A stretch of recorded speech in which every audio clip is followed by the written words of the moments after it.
Here's a person that went not the easy route. She could have easily bankrolled just like all the other girls do in this industry. And she really went against the grain. She started saying things and doing things that mainstream may not like. And that's why I appreciate her. So much more there than just a pretty face. She's inspiring just countless women who have a voice, who have something they want to say, but they're scared to do it. For 5 years, when I started out, I made zero money. I had to do this for 5 years.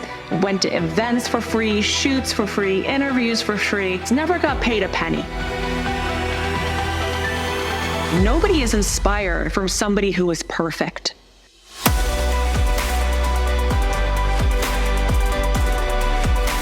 You've been a steward of your beauty, but you've done it without compromising integrity or class and all the other things.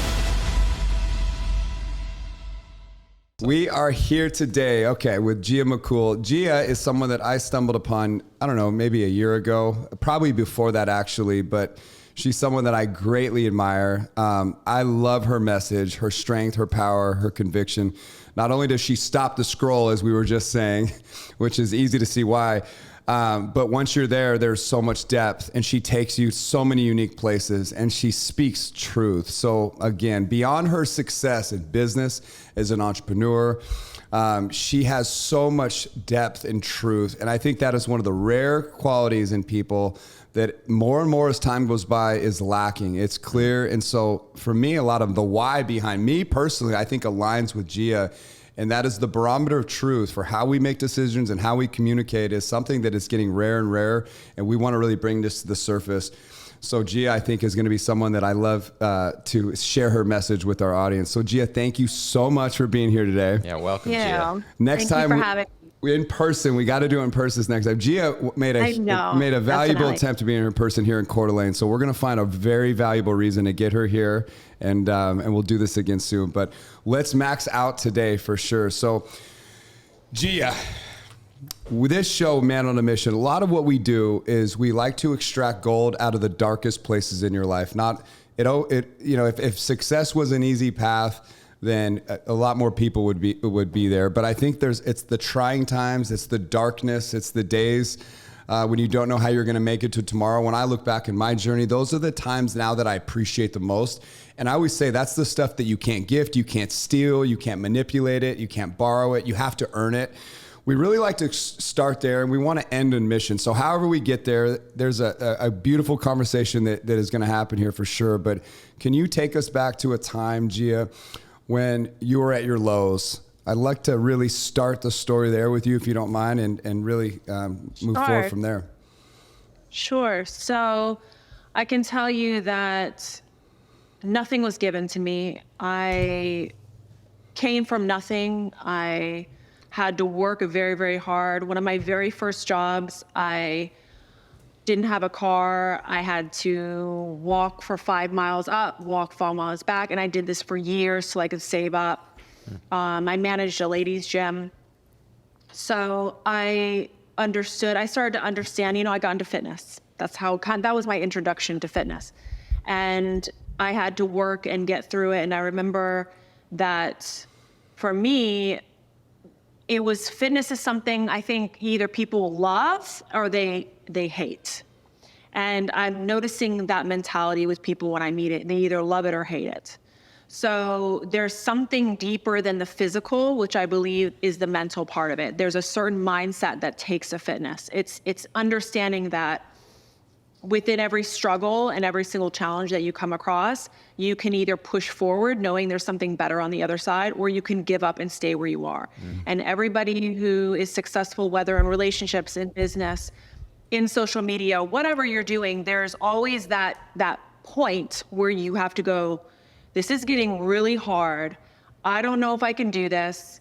I'm either going to turn around and stay where I'm at or push past it and deal with it. Right. So that's kind of what happened to me. Is I knew that I want to do something more. I didn't want to be told how to act, be told what to say or to think. I knew what I wanted. At 17, I already knew what I wanted, and I saved every single penny. I had my first house, before 18. Sold that house. I got into real estate. I've been in real estate since I was a licensed real estate agent since 2004. But I had my first house way even before that. I just knew that investing was a way that I wanted to go. I wanted a diverse platform to be able to do all the things that I wanted to do. And I knew that wasn't going to come from having a 9-to-5 job. Right. So when I got into the fitness, I was like, I want to get on stage. I want to compete. And from there, I start meeting people, talking to people, and they're like, hey, why don't you do modeling? And it was kind of this whole path. But I will say my darkest moment was letting people tell me at one point, guide me. They were like, well, this is the way you should go if you want to brand yourself. And they were looking at it from an easy standpoint and what's quick and fast money. And that's what happens in social media with being and having influence, is that people tend to go to what's going to be quick and short term. They want to see the returns right away. But that doesn't actually give you long-term success in this industry. And that's why you see so many people come and they go, because they're doing the easy, quick stuff and they're not taking time to build relationships. Yeah, 100%. So here's a person talking, you guys, whoever's listening out there, like 8 million followers across her platforms, millions of impressions. This is someone who's literally left a mark in a lot of unique ways. And her story really starting with fitness is interesting. I think number one, everything she's saying just there was someone in one of our coaching groups recently that said he's a musician, but he's an incredible musician, but he hangs a lot of the billionaires in our community. In Hollywood, people kind of live in the same community. He does music for them. They fly him around the country. So he's in this elite class of people, but he's super talented, very savvy, and he's a real estate investor himself, but he's very young. He's 24, right? 24. Yeah. But he was on stage describing this his story, and he was using this this term that I can't remember exactly what it was, but essentially was success in any industry all looks the same. So you just described fitness, like the scar tissue, the pushing past the pain, and it doesn't matter what you do, it's all the same. It's literally a template, so you can extract gold out of just your description of fighting through in the fitness world, but your approach to everything in life should really be the same. I just want to draw that point out again, whether it's real estate or podcasting, you just have to keep fighting, building scar tissue, failing. But here's a person that went not the easy route. She could have easily bankrolled just like all the other girls do in this industry. But what I love about Gia is when you sort of get into the why behind Gia, which we'll extract out of this conversation for sure, but there's so much depth there. And she really went against the grain. She started saying things and doing things that mainstream may not like. And that's why I appreciate her. Out of all the fitness people in the world that exist out there, in my mind, the reason Gia's following is so cult-like and is so real and raw is because there's so much more there than just a pretty face. And I think she's inspiring just countless women and men, really, it doesn't really matter, but who have a voice, who have something they want to say, but they're scared to do it. And so she embodies so much more, but just success in general. It's funny. We always sort of get there. Every guest sort of drops their gold nuggets, but it's funny. Just like Justin said, our musician here locally, it's all the same. What was his instrument? He plays the fiddle. A fiddle. He plays a fiddle. Like he said, a fiddle was never going to make money. It was never going to be popular. That's so interesting. Yeah, but he made it. And now he plays for billionaires. He's living in his passion. He's now making enough money to invest, and he's becoming a little developer here locally. But through a fiddle, something not popular, something he was made fun of as a kid, he turns the grit and going the path of least resistance, but it was authentic to him. It was a passion. Yeah. He leveraged it. It doesn't matter what the instrument is or what the vehicle is. Anything you can become successful in, and anything you could become famous for, by the way. Like anything, if you're consistent long enough, you can rise. I got to tell you a story. So there's this guy in Reno where I grew up. He was obviously mentally disturbed. But he would wander around town. Since I was a little kid, I have memories of this guy. He would show up at Little League fields. He would be on the other end of town in Reno, Nevada, but he would have this skateboard over his head, and he would kind of walk like this, and he would drag a leg. Sometimes his shirt would be off. And for years, you'd see him, and he was scary. He was a scary figure, not a person you want to be around. He looks like he might even be able to do harm for you. But year in and year out, you would see this poor man holding a skateboard above his head, and he would kind of limp along.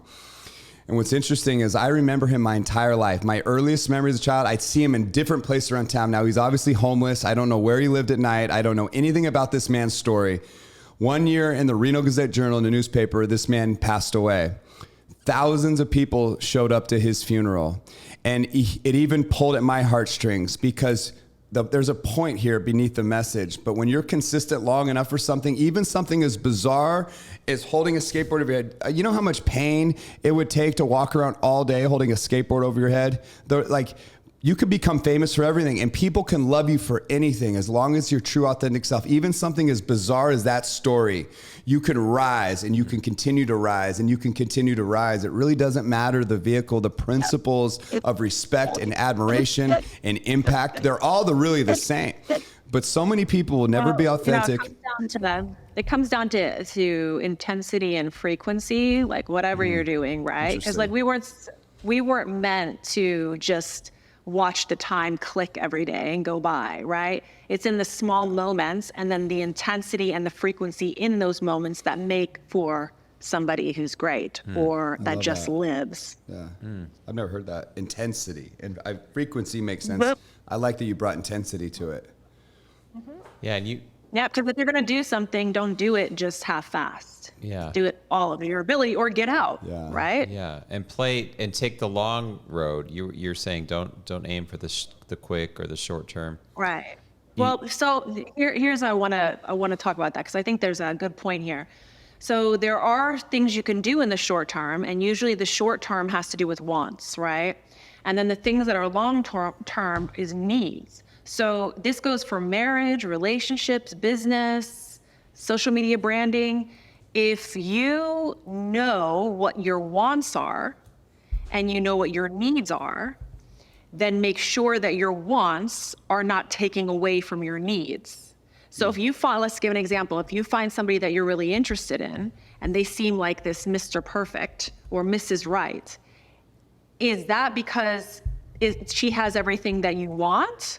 Or do you even know what you need? Because if you know what you need, then you need to know, is the things that you want going to take away from where you need it? And I think that's why people have so many bad relationships today, because they don't know the difference between the two. And why men who have divorces usually pick better the second relationship, because they know now in the second relationship what they need. And they're not just going after what they want. Right. That's a really powerful distinction. Yeah, we just interviewed a guest earlier today, quite successful businessman, but he was very adept at identifying narcissistic relationships and this and that. It was just because of the pain of a failed relationship. And I've heard you speak to this. I think you said something that Gia's got gold on this topic, by the way. You're grateful you got through largely some of the relationship pitfalls unscathed, like you avoided. And I think you linked it, if I recall correctly, you were really deeply grateful for your upbringing.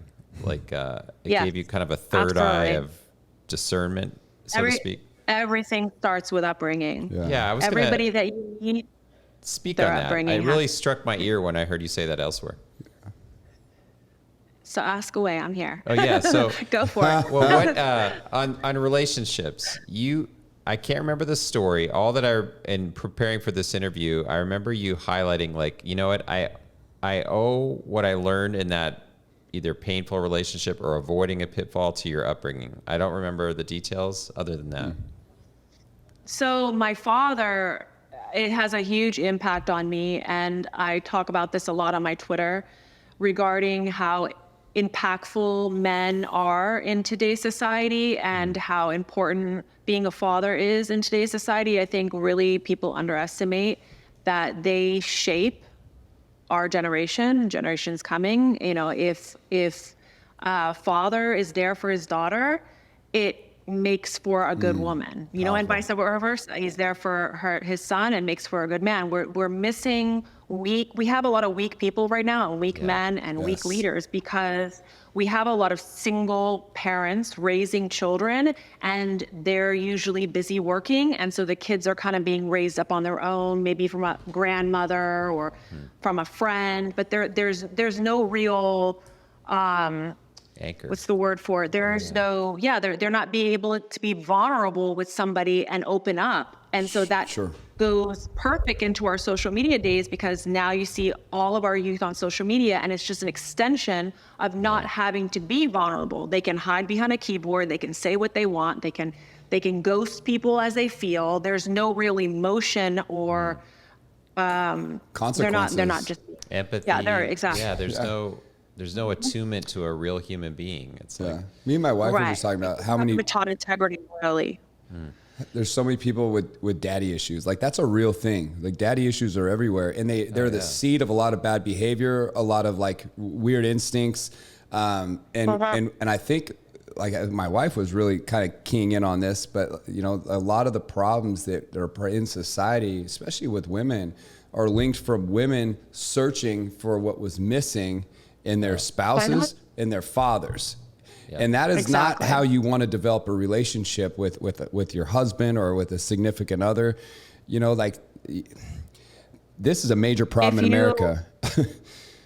If you were raised by an abusive father, you're going to seek out an abusive mate. If you were raised by an absent father, you're going to seek out an absent partner. And then unfortunately, that absent person is going to it's a vicious cycle. So you just got to keep going on and finding this. And if you see all the issues that we have going on right now with even, you know, boys getting in jail, you see that, because it's not just women having daddy issues. You also have men that have daddy issues. And then they're the ones being locked up. They're the ones getting involved with illegal activity. So we talk a lot about the immoral activity with women online, but we don't talk about the immoral and illegal activity that's going on with men. We have cryptocurrency. We have the OnlyFans manager pimps. You know, we have all these things going on. So it's men and women being, That's a you good know, point. impacted. Yeah, it seems easy to spot the female in this, but the male is probably just as bad, if not worse. I mean, you know what I mean? Men have the capacity to really hurt people. You know, not that women don't necessarily, but just the nature of biology really in men allows for men to be really aggressive. But what's interesting is society at large is really attacking men. I mean, we can't even answer what a woman is. But the attack on man seems just as deadly as an assault on things that we grew up to be really logical. Like, you don't have to be educated on this to just know simple biology. It's built into our DNA. When you start confusing young developing mindsets, like, man, this has got to be a part of the why I'm stepping up to the plate, first of all. And I feel like there's a lot of Eric Rocks right now, not just me, that are just saying, all right, like, I don't want to be mad at the TV anymore. I want to pour my heart into something that can help. Like, it's an outlet. So that's a little bit of the why for me. But what I love about you, Gia, is you're not afraid to go near these topics where most people are too scared. They would run from this topic. But that's part of the reason the problem has gotten so big, is like, it's good people have turned their back on this thing that they know is wrong, and they're not saying anything. So let me ask you, why do you feel, Eric, that just men are being attacked? What do you think's the core issue behind it, our root issue? Yeah, I think that people are much easier to control. And again, they're thinking long term. I think whoever, you know, it's like, who is they? That is a really interesting question we can go all day on. But the people that control things at the institutional levels, I think this is a long-term play. When people are weak and society's weak, and they turn against each other, and it's man against woman, black against white, old against young, rich against poor, that divide is really where power is kept, and they're crushing the middle class. I think it's all by design. And the way you do it is you start with children. You separate the child from the parent. And again, like, they do it in ways that you wouldn't recognize. And this is my opinion, but they do it in ways that you wouldn't recognize as a separator. Like, even with Common Core math, like, the parent used to be able to jump in and help the child, right? I can no longer jump in helping my nieces and nephews out if I see an issue in math, because I don't understand. The math doesn't make sense. Like, it's not logical anymore. You have to show the work, and the work is bizarre. The conclusion may be the same, but it's the thought process and the strategy there. And they say, oh, it's for the good of the child. Well, the bottom line is, this is never going to play out in society. This is not serving the kid. This is not helping them. But when you look at across education as a whole, it is not educating these children to succeed. It is teaching them to be victims. It is destroying their mindsets. And now it's confusing them on things that I thought were sacred, like biology. Though, and it's not just men. Like, it's girls and boys. Like, and it's sickening. I was just gonna say that. I was just going to say that because I really can tell you that it's not just masculinity that's being attacked right now. Okay, please elaborate. It's a divide between the sexes, because if you think about it like this, a man and a woman that's in unity, really, they offset each other's weaknesses and strengths. Right. So a strong woman and a strong man put together really are the ultimate strong team, right? I mean, Totally agree. they offset each other's strengths and weaknesses. So if you tear that apart, now, no matter what you do, that man is always going to be missing something. And no matter what you do with her, she's going to be missing something. And they now depend solely on big pharma and our government, and they rely on, we're basically creating this hamster wheel for economic growth, and it just keeps getting bigger and bigger. And as that gets bigger, it's harder for people to live, and they rely on the government even more. So they're becoming more powerful, they have more control, and then you just become weaker. Yeah. It's a direct assault on the traditional nuclear family model, where it takes what was once revered and beautiful and makes it appear ugly or outdated, or Yeah, and I can tell you, online it has become a really hard struggle and challenge. You want to talk about being dark or having dark times? There are so many days that I just want to close down all my social media networks because I am attacked. As long as I was putting modeling photos, everything was fine. It was peachy. Sure. Everyone was happy. You were goddess. You were queen. This nonsense you hear online. And I just really saw through it. I saw through the fakeness. I couldn't take the fake crowds. And so I just start pulling away from that. I start posting less and less. And I start really putting in important matters, things that people can help people through their day-to-day life. And when I started that, I started getting attacked. I mean, just blatantly attacked. I start having people steal my images, impersonate. Now they're making up stories online about what I do and what I don't do because they can sell, this fantasy.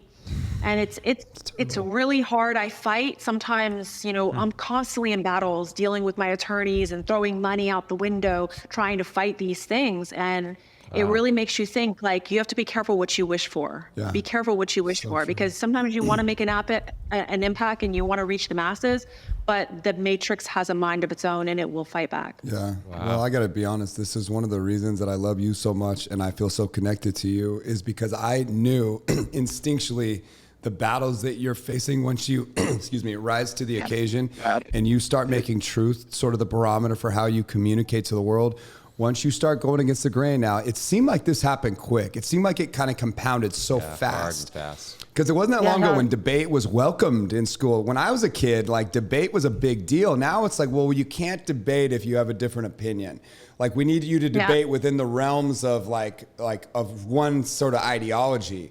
Like, you can't debate based on the realms of reality anymore. It's got to be based on how we think as an institution you should think. And they should just shut you down. But you got to think, like, we don't have pop culture. We don't, like, people that think like us don't have the media on our side. You don't have the education system on your side. Like, all the traditional vehicles that really have an impact just naturally in the world have been shut down. So we have to, to find truth anymore, you really have to seek out people like Gia. Like, you have to surround yourself with this, because you're not going to get them from traditional sources anymore that as a kid, I relied on. Like, you think, oh, you trust your school. They mean, and I'm not dogging teachers or anything. It's just the system at large that is in play. But I think the reality is for someone like Gia to literally go against the grain is foolish. It makes no sense on the surface. She could literally cash flow all day from just her looks, her body. I mean, she could just, killed in that space. I wouldn't go that route. I would just get out of it and live my life with my family. There you go. Even that, much easier. Yeah, I can tell you that I wouldn't feel right. I wouldn't feel right. It's almost like the principle now. It's it's like it's a principle. It's all about just, hey, I'm not going to let you win. Good. I love that, Gia. I mean, Gia does two things that are really dynamic. Gia stops the scroll, and then she has a powerful, potent message that you can digest. Like, it's a beautiful way to impact. But I would just say this, like, I want to give this, like, just from a little old me, like, the world needs more use. Like, you're using all your assets correctly. You're telling the truth. And like, there's a lot of young women out there that they need those influences to come in the filter of all the other noise that's hurting them. Yeah. And boys too, but this is the why, right? I mean, is this not the why beneath it all? It's like, all right, we have to show up where kids are addicted. You can't just avoid it, because you just said it. Like, oh, on some days it'd be so easy to just shut this shit down. Like, I don't need to do this. I don't need to do this. It's a lot of effort. It's a lot of stress. It's just, I don't need to do it. But we're going against the grain. We're fighting. But it's because of these children that we're doing this. Yeah, absolutely. Gia, how would you advise, kind of building on what Erik just shared, like, there's this idea that we're all to be a steward of our assets, whatever our situation, whatever we're born with. And one thing I admire in your career is that you've been a steward of your beauty, but you've done it without compromising integrity or class and all the other things. So if you had, and this is an interesting question, like it could get into brand or integrity, but if you had a young woman today, starting out today, and you were to mentor her, say she's just incredibly beautiful, like God made her beautiful. And I feel like, look, if you're fast, take advantage of that. Run. If you're beautiful, take advantage of that. If you're good in business, if you're a scientist, whatever it is. Yeah, whatever your highest and best use is, right? Yeah, exactly. Be a steward of your opportunity. Sure. And so what would you advise her? How would you like coach her to navigate wading into these waters? Because just like Erik said, the option to just stay out is an option, but that you're not serving people. It's funny that you asked me that question. I would say every month or so, 1 or 2 girls that I have conversations with, and I'll spend an hour, 2 hours talking to them and really going over this exact same things that you're asking right now. Is they are 17 and they say, well, this is what I want to do, and I want to find a way to become an influencer online. And they always think in terms of money. They're always, every single time, that's the main reason why they're starting. And I usually ask them a series of questions, like, show me a couple pages that you find online that inspires you. And minus my page, they might pull 1 or 2 other girls' pages. And there's all these bikini images, on the pages. And I said, okay, so your goal and your want is to make money online, but how are these girls making money? Can you tell me how they're making money? And they'll turn to me and they'll say, I don't know. I don't know. She seems like she's always traveling, and she's some beautiful exotic location, and these glamorous, gorgeous photos. I just want to do that. And I'll say to them, okay, is there a link in the front of their page? Look, do they have a YouTube? And finally they're like, oh, it's an OnlyFans page. Yeah. And I have to go, yes. I said, you cannot get into this for money. Sell your soul. If your goal is for money, go do something else. Go find something. There's a million other things you can do in this world to make money, and make way more money than being online. I'm going to be honest with you. Like the type of, for 5 years, when I started out, I made zero money. I had to do this for 5 years, went to events for free, shoots for free, interviews for free. It costs you. All these things for free. Yeah, I even had magazine covers done. I never got paid an ounce, never got paid a penny. And I try to tell girls, this is not about money. You have to have something bigger, and it has to be bigger than you. It can't be about, oh, I want to be glamorous. No, because then how is that relatable? How is that inspiring anybody? Nobody is inspired from somebody who is perfect. If you are perfect all the time, how does that inspire you? You need to be imperfect. It's the people who are flawed. I'm a flawed human being. I've made my mistakes. I've done stupid things. I've let people direct me in shoots, and those photos ended up in the wrong hands. And, I've had my flaws, and it's because of those flaws I can help now people, because I'm in their shoes. Right. Nobody wants to see perfect. You have to have something bigger than yourself. So that's what I would tell it to do. I love that. And you reminded me of this statement that plays over and over again in my head. And it's really, really helpful for me, especially as I pursued building an actual personal brand alongside other real brands and businesses that I built. But it was this whole notion that it's really easy to impress people, and I could show them all the wins. And yeah, I might impress them, but I'm really not going to move anybody. If you really want to move people, it's going to come from the dark years in your life, the downside. It's going to come from the failures. You know, for me, I remember a place in my life when I look in the mirror and I didn't even recognize myself. I had a dream of playing baseball that was destroyed by 2 terrible injuries that sent me on pain pills, like terrible pain pills, Oxycontin, back when they were prescribing that stuff like candy. But it was 2 years of taking very hard medicine and really some tragic injuries where my identity in the process was also destroyed right as I went into college. And it was just the worst time of my life. But I recognize now there is thousands of young kids just like me that were in that situation that I could help. It's not the perfect Eric that has the capacity to help them or the qualifications to help them. It's the one that went through the same shit that they're going through. And people don't recognize that. They think their downside, what they perceive as the downsides in their life, they think they need to hide that, and that's the stuff that disqualifies them. But the truth is, that's the shit that qualifies you. That puts you in the batter's box with them because you've been there, done that. But I think that people don't understand the game of influence and impact. They have no concept of how it really works. And then, you know, the conservatives, they will kind of come in and be like, well, you know, you have this and your photos are provocative and Sure. you don't have the right to talk or be an example.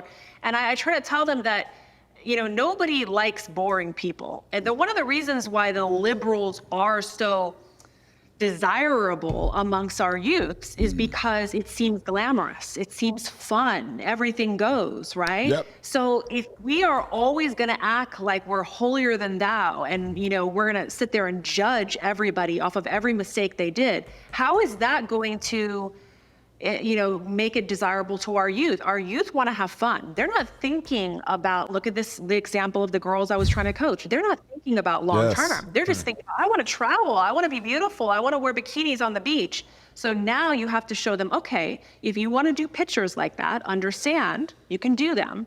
But now this is what the outcome is going to be. Sure. Are you prepared for that? And then they go, okay, now I make a choice going forward. And now I'm accountable for those choices. Yeah, that was gold, by the way. Like that, if you could rewind that and like restart that sentiment, that was perfect. One of my big things is like, shit, can we make conservatism cool again? Because you know what? It's interesting. Like conservatism to me, like I look at The Rock, Dwayne the Johnson. He very rarely goes near politics. He made one crucial mistake, which I've given him a pass on. I won't hold it against him. But I like The Rock. And he preaches winning. He talks about first place. He talks about being the hardest worker in the room. That, to me, that's what conservatism is. It's not being a victim, and it's relying on you. It's relying on you to get shit done. And really to win, it requires a lot of components that have to go right. You have to be dedicated. You have to be really loyal to something. You have to be consistent. You have to own your craft. You have to be, I mean, to become the best at something, it requires conservative principles. But it's funny. Exactly. So many athletes. You need that spiritual guidance. You need the, Yeah. you need to have that backing, because that's what's going to keep you from going off balance. And you can take the best of both worlds, right? And find that balance. But then there comes a point where there needs to be boundaries. 100%. You know, a lot of successful people, though, if you look at the actual actions in their life, they live by the stuff me and you preach. But when it comes out of their mouth, sort of disaligns with the true nature of their actions. I always thought that was interesting. Like those people running a racket, but that's okay because they're fitting into mainstream norms. Why? Because they're in Hollywood. Like these people are so far from fucking reality. Like number one, it's a bunch of bullshit. But if you could figure out how to really popularize hard work again, and which like The Rock does, but attach it to a conservative like principle or just the word itself, you would find that you would have young people would identify with us more, because deep inside the heart and spirit of an average young boy and an average young girl, like winning is a very attractive quality. Like this whole concept of participation trophies for fucking ninth place, it is such a detriment to society. It is such a killer of motivation. I mean, it goes against everything we know. But I guess the main point is somehow that narrative's gotten away.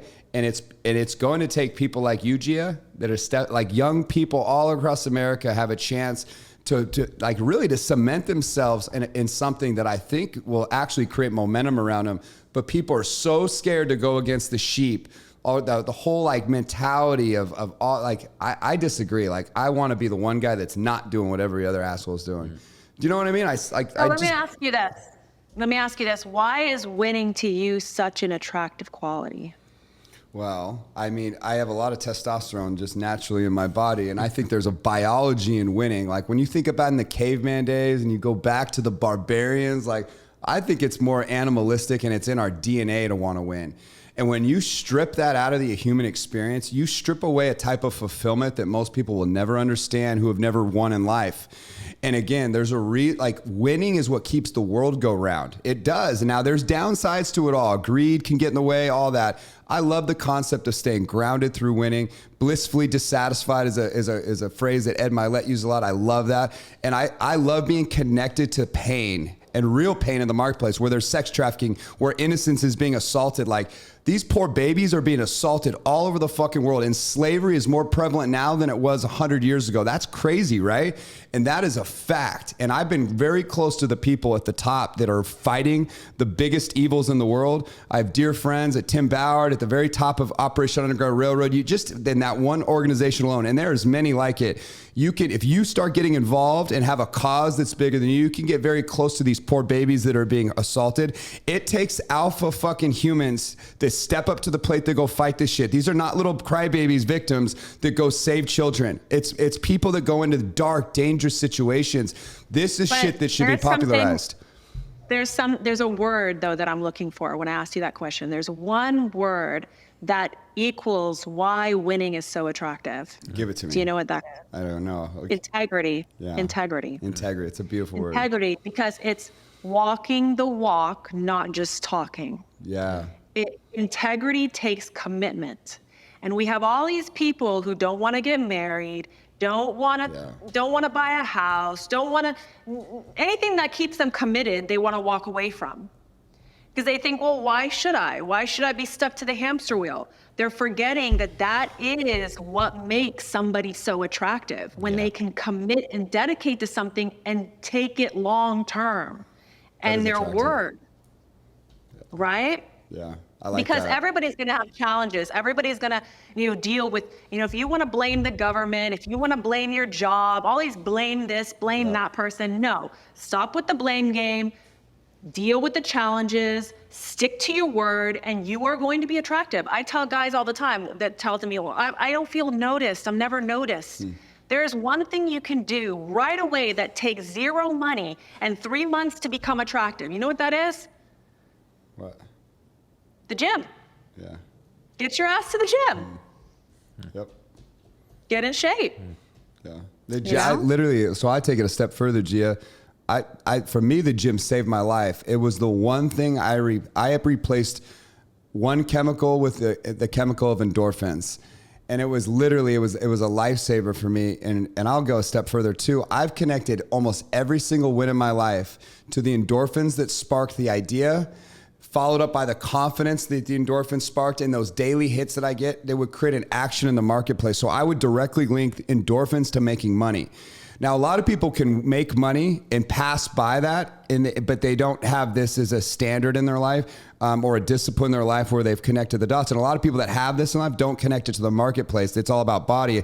So for me, the gym, like the byproduct of money and a good body was really just a byproduct. I was really after the mindset that the gym gave me. And a lot of people never connect those dots, but for me, they saved my life. So I was forced to, like, I had to replace something with something. So it's my identity now. It'll be something I do till I die, and I'll do it 7 days a week. I'm not saying one needs to be like this, but so many people in life don't take things to the levels that they can and leverage them to their full capacity. The gym does so much more than most people ever realize. And for me, it's a non-negotiable. Like if I'm going to coach someone or work with someone, I have got to get you to connect these same dots that I do. It's like it's just part of the standards of working with me. You have to do this. It's a non-negotiable. We make this part of the rules and the habits and rituals in your life. And then we can talk about winning. But if you're not healthy and you don't feel good, what the fuck is the point of being rich?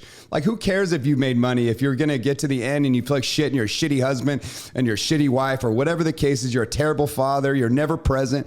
Like, I'd keep the fucking money if that's what it means. Like that I have to be married to the fucking job and not my wife. But there's a way to do it all. Like, to me, that's what balance is being where your feet are, committing, being present, and being excellent in all domains. It doesn't mean you fail, though. It just means you have standards to fall back on. You have resources that are always there to fall on, so you know how you want to live in all of it. But if you get this part right, it's much easier to get this part right. And it happens here long before it happens here. And these are things that they do not teach in school. They don't teach it in school. But I don't know. I'm ranting. No, it's very, very true. I see Gia's like, I live that. I hear you. Yeah, preaching to the choir, Eric. I tell you, there's two mindsets, right? And you either love fitness or you hate it. Yeah. And the ones who hate fitness, they cannot everything in their life. They're always complaining. They're always making excuses. And the other day, I always have all my friends, come train me. They love to tell me that. So I'll humor them. I don't like to train friends because you know how that goes. But one of my girlfriends, I'm like, I'm going to train you. But I already knew already. I was just in the warm up, and she's like, this is way too hard. I said, this is the warm up. I said, I'm going to put on my shoes and I'm going to walk at this door and don't ever call me again to train you. Right. Yeah. You can't.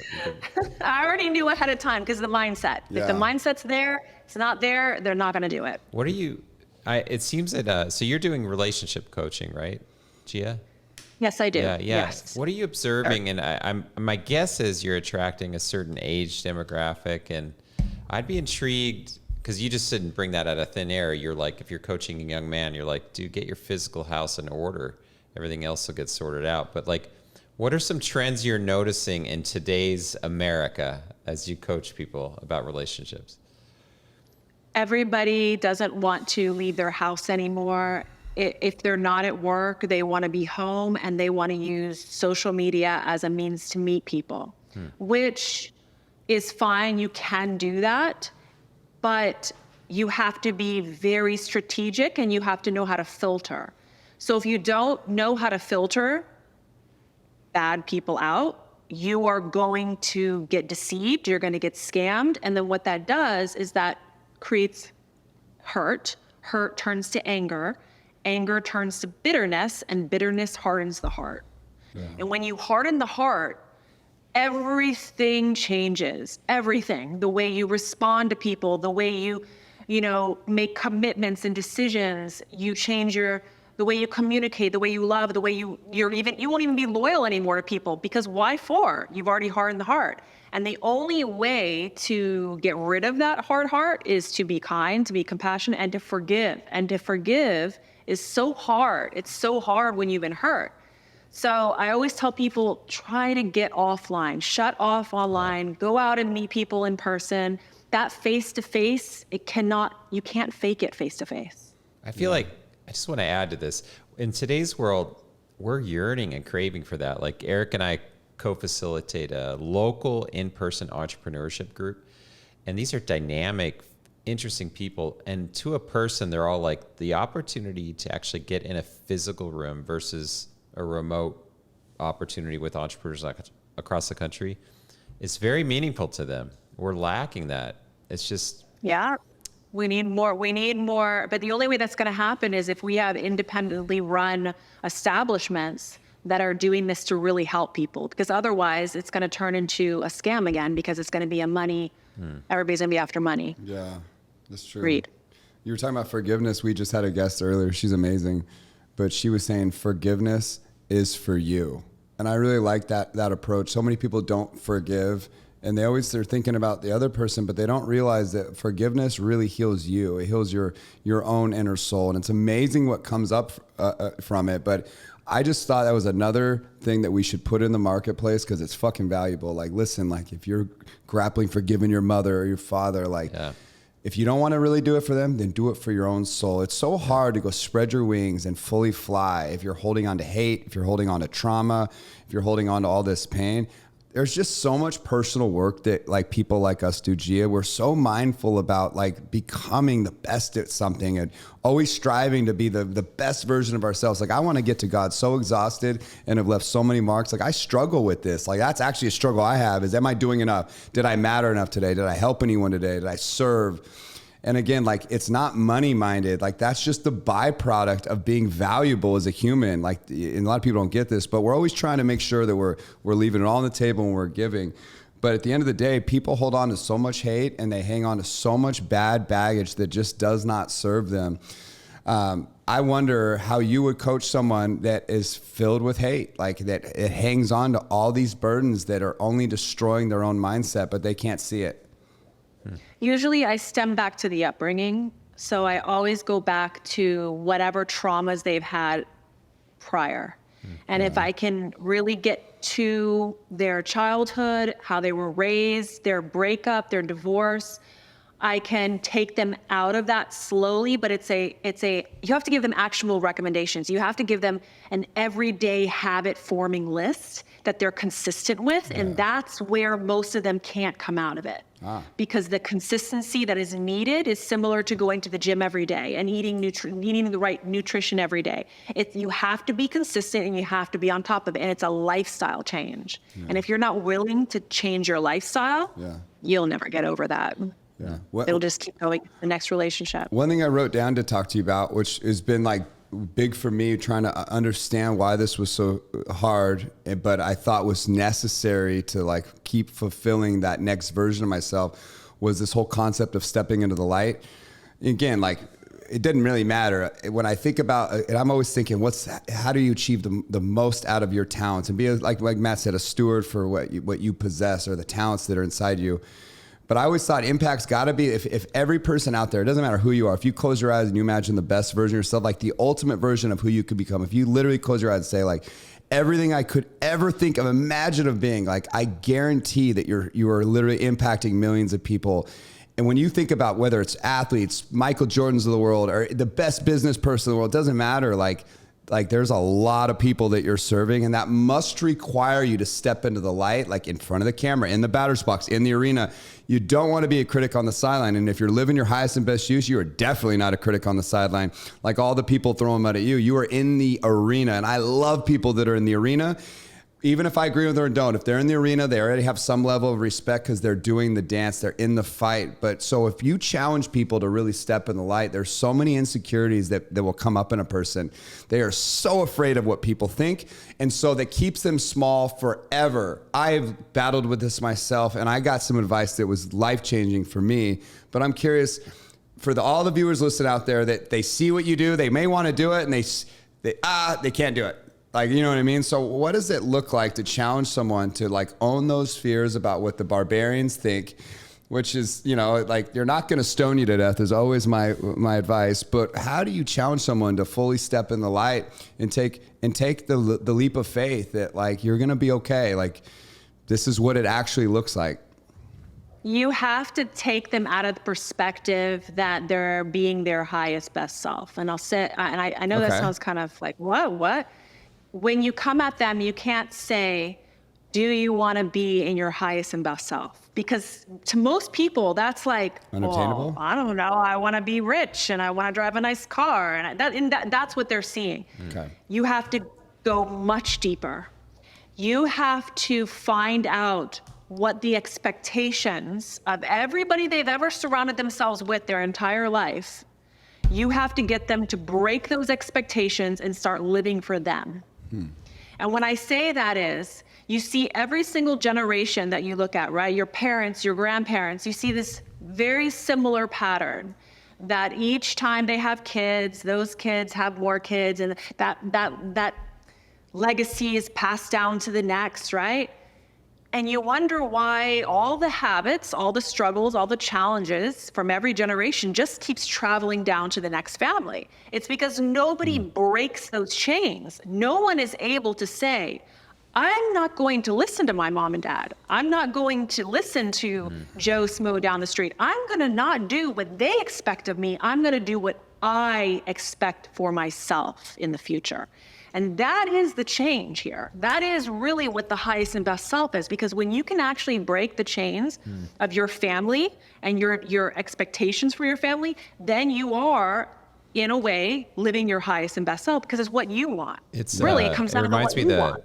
Psychological concept by Carl Jung. I think he called it individuation, where you have the courage to. I've never heard of it. I'll have to look it up. Yeah, it's like where you have the courage. You have this is exactly as you stated. Actually, it's like spot on. Where you have you're grown up in a certain family environment, certain social environment, where you have the courage to be true to yourself despite the grief you'll get or the consequences. Exactly. And you're really you're not a free, whole human being unless you've gone through that. It may not mean that you reject your family necessarily, but so it sounds like what you're saying is like you help people become unencumbered by those kind of things.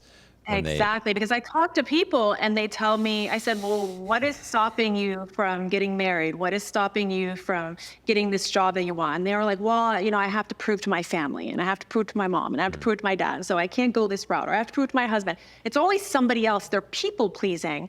And then before you know it, they think they have all this time. And death is right around the corner. People don't understand how quick death is. I lost my father very recently, and he worked himself to the bone. He worked 7 days a week. He never took a penny of anything that he worked for. He always gave it, and he never lived life. And when he died, I was the only one there. And I can tell you that I vowed that I would never do that for myself. Yeah. Wow, I would never. When did you lose him? 2018. And when you say you were the only one there, you were there at his death? Yes, I was the only one there. I have two brothers, but long story short, you know, they weren't there. And I can tell you that it's a long story, you know, it just, it opened my eyes. It changed a lot of things for me. It was then my brother died. Oh, I'm sorry. 2 years after. Then my grandmother died a year after that. So I learned, that's why I'm telling you, within the pain, you grow. You start to learn the difference between your wants and your needs, and you can either come out in the light or the dark. I would say this. I'm so sorry for your loss. I too went through a bunch of really painful deaths where I lost people that were just pivotal in my life. And in the process of that, coming to grips with those realities for myself, it really forced me to look at my own mortality, which I'd never done in my life before. This all started happening. I lost two uncles, my grandpa, my grandma, but it happened in my mid 30s. And I never really thought about death. And all of a sudden it hit me like a ton of bricks. And I remember I was sitting at a funeral trying to find the courage to get up and say something for my grandpa. It was at my grandpa's funeral. I was 35 years old, I believe. And I remember stressing out over this. Like, I really wanted to say something impactful. I was so scared what people thought. All the wrong emotions were in me.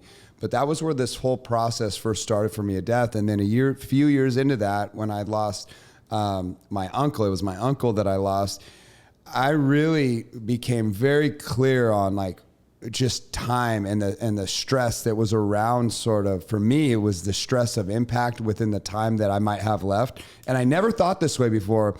And to make a long story short, as I grappled with death, one of the things that spurred out of it for me was this instinct to silence the fear of death through impact. I've never felt anything like death before that sort of haunted my dreams. And I would imagine myself in my death, but I don't know why. It was this very stressful. My wife didn't understand it. No one really got it. I'd be laying there just trying to imagine what the emotion, I couldn't get out of my head. And that's how I dealt with the trauma of losing people that were so near and dear to me. And in the process, I would consider my own funeral bizarre shit. It didn't make sense for a 30-year-old to do. It's not bizarre. It's not bizarre. Yeah. You find comfort in death. So when you have had trauma like this and you've lost very, very close loved ones, there's a feeling of connectivity to the death that gives you comfort. Right, for sure. So it's not bizarre that you feel that way at all. I would say this at the very end is that what I perceive as being one of the biggest gifts of my life was that in my 30s, I took it to those extremes, because what I've extracted is sort of the Erik Ruck that's sitting with you here today. My answer to all that fear was to step into the light, and I started finding fulfillment in serving others. No longer was it about anything materialistic. It became about, if I was going to die, I want to make sure I leave a trail of creation behind me so that I can meet my maker knowing that I gave it my all. And I did life at a different level. Like, I did not want to die like several people in my family were. There wasn't a lot of creation left. But then there was some in the family that had, my uncle was a full bird colonel And we showed up to his funeral. I loved him, but I didn't even know how much he'd done in his life until I went to his funeral. 1,000 people there, countless testimonies. Like, it blew my mind. And I did tell a beautiful story about him that just made everyone cry. It was powerful too. I'm really proud of that story that I told. I tell it a lot, actually, because he was such a great leader. He retired just before making general, and he could have made general. He just decided he wanted to fish. But it was amazing. It was his funeral that made me realize what a man of great impact actually looks like. And it's funny that I knew he was a leader. I could sense it in him, but I never really knew the stories that were attached to what he had done in his lifetime. And it really challenged me, like, just in that moment. So I've used death as one of the best motivators in life. It gets me to, like, do the scary shit that I was always in the comfort bubble afraid to do. And so I don't know how death affects other people, but, like, we're always chopping up success. Like, what does it look like? How do you do the thing? What is the secret?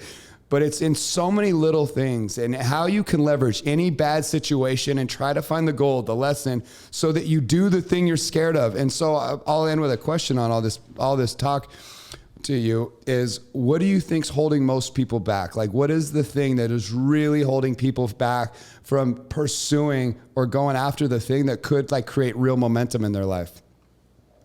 A lot of them think that they have time to do things, and it's not the right time to do things. And there really is, it's an imaginary reality. We all don't have time. We have to make things happen. If it's something that you can't stop thinking about, it was meant for you to do that. Yeah. So you got to go do it. I think you're right. I think a lot of people procrastinate, and the imposter always sort of spins things in a negative way where it'll actually give you comforting thoughts that say, oh, we'll do that next week or next year, or sometime we'll get to that. Failure.